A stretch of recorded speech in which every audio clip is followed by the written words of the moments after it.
एक पॉइंट है sir, gym जाने वाले लोग जो एंड्रोजेनिक हार्मोन्स लेते हैं to make the build body, we have found that कि उनको स्पर्म कम कम। होता है क्योंकि स्टेरॉइड होता है वो, जो एस्ट्रोजन का स्टेरॉइड होता है। तो स्टेरॉइड जब हम बाहर से लेते हैं तो हाँ, हमारी बॉडी में जो भी हमारे हार्मोन की नॉर्मल एक्सेस होती है उसको डिसरप्ट कर देते हैं। ठीक है। सो दैट्स वाई उनके अंदर इनफर्टिलिटी ज्यादा देखने को मिलती है। तो उसका क्या ट्रीटमेंट है? अगर किसी ने बॉडी तो बना ली, अब शादी कर रहा है तो अब क्या शादी करे? करना है तो पहले तो वो सब्सटेंस अब्यूज कर रहे हैं उसको रोके। ठीक है। उसको रोकने के बाद उसके बॉडी के अंदर जो हमारे, मैंने आपको लेवल्स बताया, एफएसएच होता है, एलएच होता है, टेस्टोस्टेरोन होता है, उनका क्या लेवल है। हाँ। क्योंकि अगर एफएसएच एलएच कम है तो उनकी दवाई हम दे सकते हैं, कुछ मेडिसिन आती हैं जिनको हम बढ़ा सकते हैं देने से। टेस्टोस्टेरोन पर से देना is more harmful rather than the beneficial. Beneficial. हमारे पास आजकल बच्चे आते हैं, मेरे पास इवन क्लिनिक पे 3-4 बच्चे आ चुके हैं कि सर मैं बॉडी बिल्डिंग कर रहा हूँ, 20-20 साल के बच्चे कि सर बॉडी बिल्डिंग कर रहा हूँ और मुझे मेरे जिम ट्रेनर ने बोला तेरे अंदर टेस्टोस्टेरोन कम है हाँ। और तू टेस्टोस्टेरोन करा। सर मेरा देखो बिलो लेवल, मतलब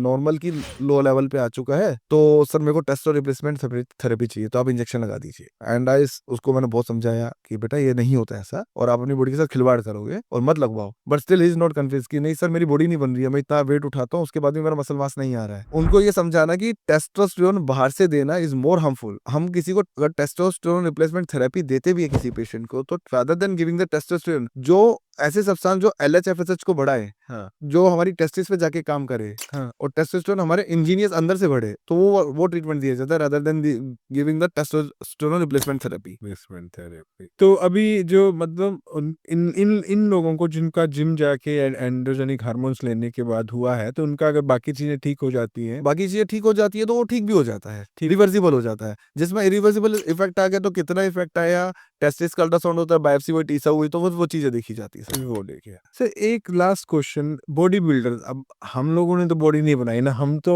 उस एक्सपीरियंस से नहीं गुजरे हैं, but androgenic hormonal treatments are quite popular in body builders और उनसे इम्पैक्ट आता है, मतलब इम्पैक्ट आता है, but do you have the study की उन जो बॉडी बिल्डर्स है उनमें से कितने फर्टाइल है कितने इनफर्टाइल है? ऐसी कोई स्टडी नहीं आई अभी तक। आई होप कि कोई करे कि जो लोग इसको यूज कर रहे हैं, जो इसको प्रमोट कर रहे हैं, हाँ। बिकॉज अब काफी सारे प्रोटीन पाउडर ऐसे भी आ गए हैं जो विदाउट स्टेरॉइड वाले हैं, तो यूज दैट प्रोटीन पाउडर। तो you say total no to any hormonal therapy for body building? This absolutely no.